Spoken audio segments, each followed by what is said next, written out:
Erika, compañeros, buenos días. Eh, Procedo a presentar la ponencia relacionada con la última unidad de literatura contemporánea colombiana. Esta se ha desarrollado en relación con la obra Delirio de Laura Restrepo, con el título La otredad psíquica y narrativa, eh, expectativas de un nuevo espectro literario en Colombia. Un breve resumen nos proyecta sobre dos ejes fundamentales.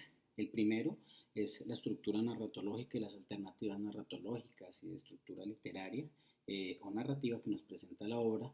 Y la segunda, la parte temática y las alternancias, bifurcaciones, variaciones que empiezan a generar la literatura contemporánea en relación con lo que traía hasta ese momento, hasta tal vez comienzos de siglo.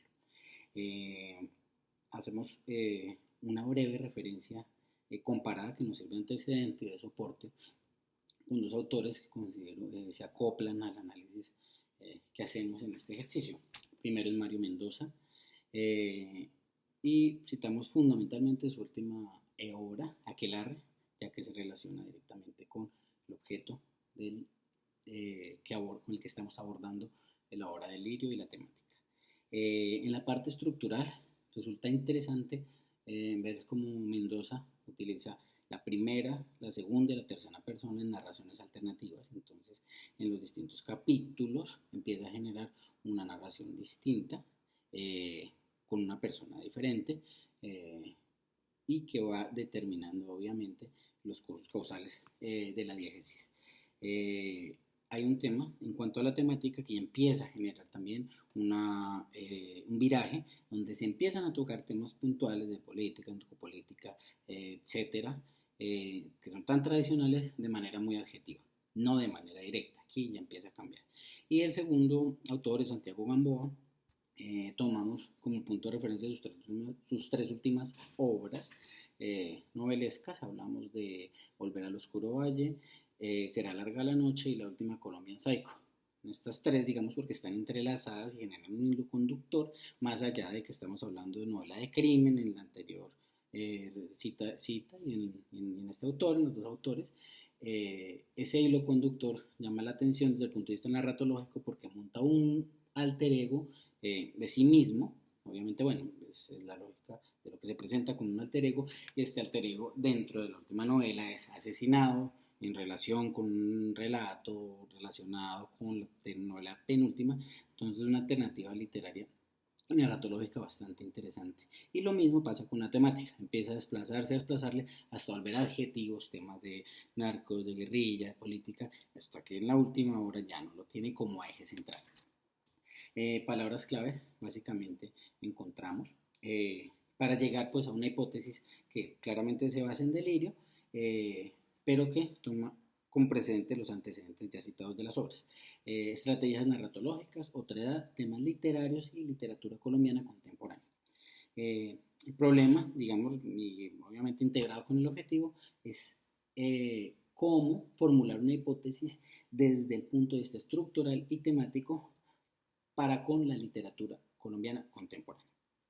Y obviamente el objetivo es plantear dentro de esa hipótesis el hacia dónde va esa literatura, con los dos ejes que ya planteamos en un comienzo.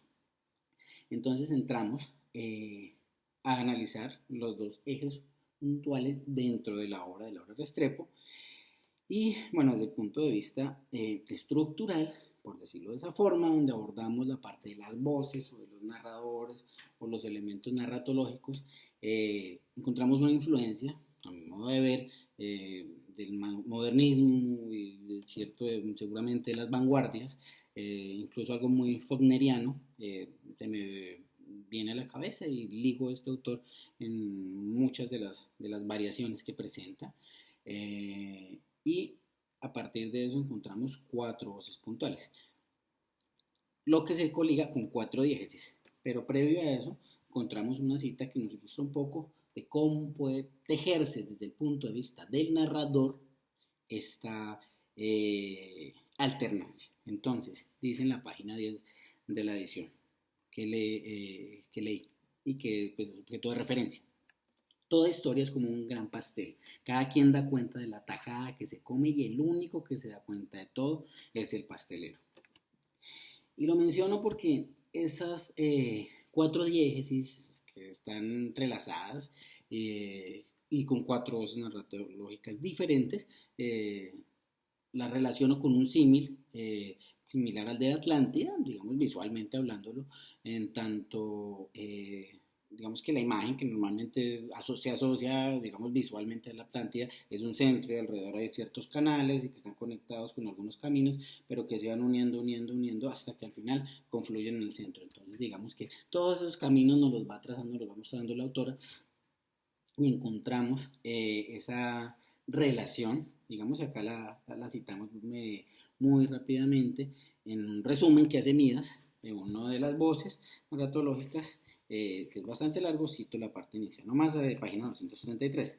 Mentiras grandes como montañas, que el consenso entre ellos dos va transformando en auténticas.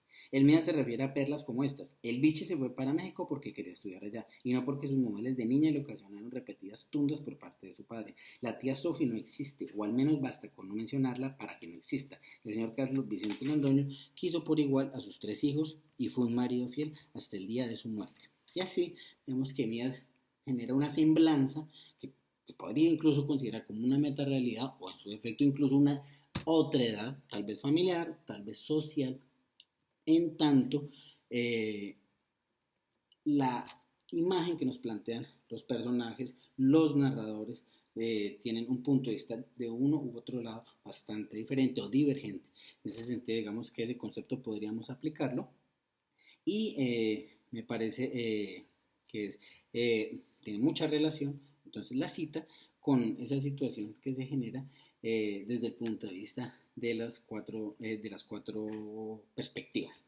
Entonces tenemos dos narraciones en primera persona, una que es la de Agustina y la de Aguilar, una narración en segunda persona que es la de Mides, que está hablando a Agustina permanentemente, entonces se va integrando, y una narración en tercera persona que es la del abuelo Portolanius y obviamente toda la génesis de cómo empezó la familia materna de Agustina, por decirlo de esa forma.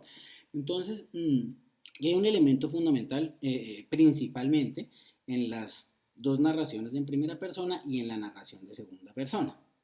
Y es que el omnisciente o la tercera persona se vincula. Y entonces aquí no encontramos diálogos, digamos que desde el punto de vista de la forma, se dan con el guión, sino con la coma, y la coma va alternando, va integrando muchas veces imperceptiblemente, muchas veces de manera directa, opiniones, intervenciones, aclaraciones, hechos adicionales, comentarios. Entonces ese narrador entra, opina, corta, a veces incluso para volver a acotar, entonces me parece que es una alternativa muy interesante desde el punto de vista estructural y desde el punto de vista narratológico, repito, porque ya es una alternancia que no es común y no estamos en la clara diégesis de carácter lineal con hechos relatados de manera puramente lineal o con algunas acotaciones puntuales que solamente entran a aclarar. Aquí digamos que encontramos en la página 221 una cita pequeña que nos orienta al respecto. Cambia de nuevo el tono, vuelve a hablar para sí, como si se dirigiera a personas que en realidad están ausentes. Entonces aquí está hablando Agustina, hace sus comentarios, pero tiene esas variaciones. Ahora hablando de la parte temática, estamos hablando, como lo dice el título, de la otra edad, pero es claro que no es la otra edad de Heidi de Jekyll, de Robert Louis Stevenson. Es una otra edad en este caso, como yo lo considero, lo percibo y lo propongo de una manera diferente, en tanto está latente, pero es una otra edad ligada obviamente con el delirio.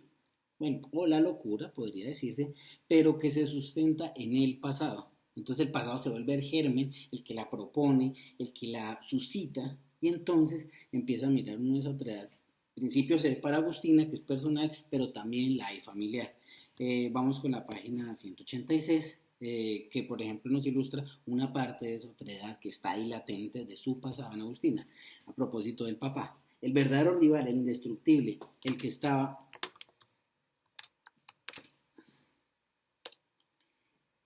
andando en lo profundo de su trastorno y posiblemente también de su amor, era el fantasma de ese padre. A partir de esto encontramos que ya hay una amalgama entre los hechos, entre la mezcla psíquica, la introspección psíquica que se genera, y encontramos una interesante definición de locura que me parece súper acertada y totalmente pertinente. La locura es un compendio de cosas desagradables, por ejemplo, es pedante, es odiosa y es tortuosa. Tiene un componente de irrealidad grande y tal vez por eso es teatral. Y además estoy por creer que se caracteriza por la pérdida de sentido del humor y que por eso resulta tan melodramática. Luego, de alguna forma, es una otra edad. Eh, digamos que hay una parte, como lo decíamos inicialmente, que merece la pena mencionar, y es que se monta sobre elementos y realidades sociales muy diferentes. Entonces acá se hace una referencia, por ejemplo, al narcotráfico, muy seguramente las referencias de Pablo Escobar. Esta novela está, digamos, ambientada en los 80, finales de los 80, pero es una mera referencia adjetiva. Ya el eje, como lo mencionamos anteriormente, es esa amalgama de los hechos, es esa amalgama de la introspección psíquica de los personajes que presentan este delirio, desde el Avaro Portolanos, desde el mismo Aguilar en momentos, que se mantiene en apariencia más cuerdo, desde el mismo Midas, desde la misma Agustina, obviamente, que es el eje de ese delirio, en su relación y en su visión con su padre y su familia.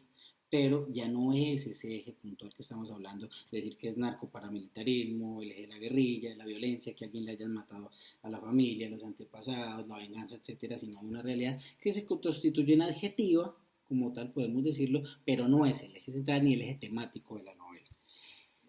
Un elemento que me parece fundamental a propósito de la autoridad que mencionamos y del concepto del delirio como tal, y cuando tiene, digamos, esos tintes, digamos, algo comediosos, es el elemento catártico y lo encontramos en la página 226 cuando le está pidiendo explicaciones. Entonces le dice, dime cuáles eran esas pruebas, le insiste Aguilar, dime cuáles fotografías, pregúntale a tía Sofía, quiero que me lo digas tú. Entonces está por fin entendiendo que es la única forma en que ella va a exteriorizar eso y va a lograr generar esa catarsis.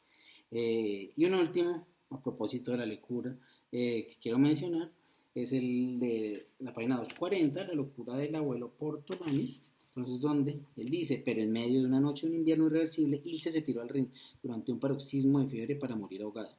Y entonces Nicolás supo otra cosa, que de adulto habría de comprobar en carne propia, y es que ante los embates de la locura, tarde o temprano hasta la música sucumbe. Se podría decir que la piquiña del sexo de la hermana hizo nido en el alma del hermano.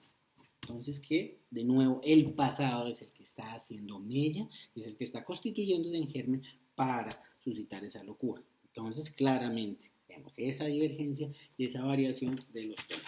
Entonces, concluyendo, encontramos que hay una apertura diferente claramente en cuanto a la parte estructural, a la diégesis que ya no es lineal, sino tiene alternancias, integraciones narrativas, tanto en sus voces como en la parte, en los hechos como tal, sobre el futuro, sobre el pasado o jugar con los tiempos.